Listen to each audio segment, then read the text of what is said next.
So, hi guys, good morning. Update.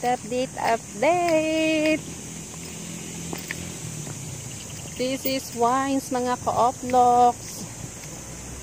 Dama discarding Mother Earth. So, ang pag-uusapan natin ngayon ay tungkol sa paano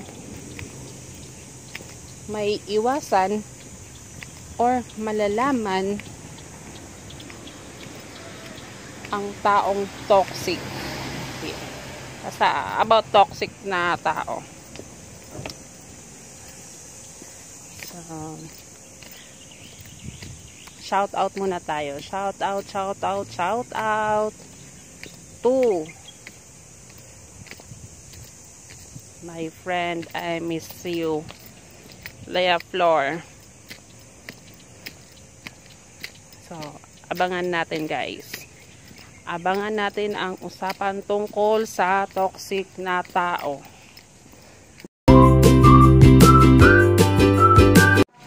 So, ito na tayo guys. Paano tayo makakapagsimula nito guys? Kung may mga oploks tayong mga kasama. So, shoutout muna! Ba't shoutout ka?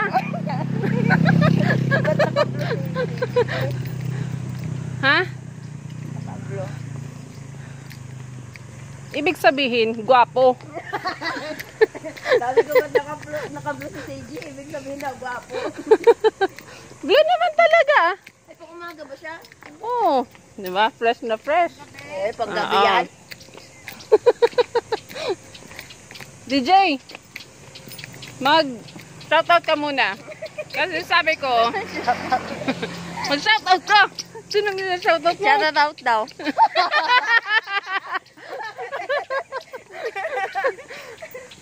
So guys, paano tayo nito makakapag-vlog?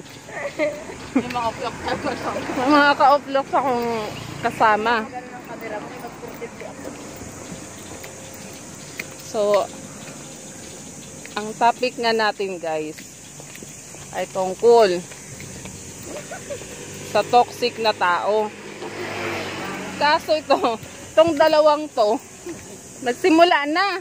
Toxic na nga, hindi ako makapagsimula mag-vlog. May toxic na nga. So, abangan nyo na lang guys. May pupuntahan pa kaming meeting.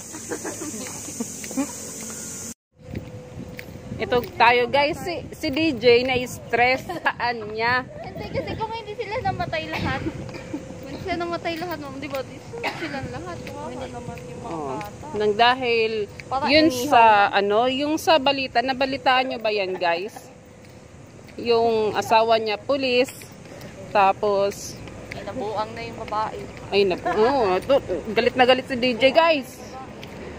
Na-stress siya. Oo. Siguro inuna niya muna yung sarili niya, no? Ayun. Ano ba sa tingin nyo guys? May foul play ba or ano?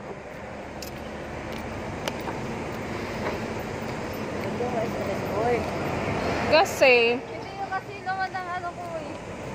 Kasi, 'di ba, kung isipin napakababaw na problema na idamay yung mga anak. Lahat ng problema may solusyon. Nag-una muna siya, ano, bago niya sinundan yung mga anak niya. Eh, siyempre, matagal siya masusunod eh. Hindi, siguro tulog yung mga bata. Tapos walang kaalam-alam. Siyempre, Binuhusan niya ng tiner, no? binuhusan daw ng tiner, guys. Mosa. Koy!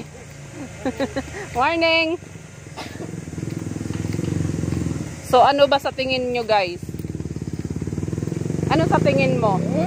Ayan talaga yung problema. Gayahin natin.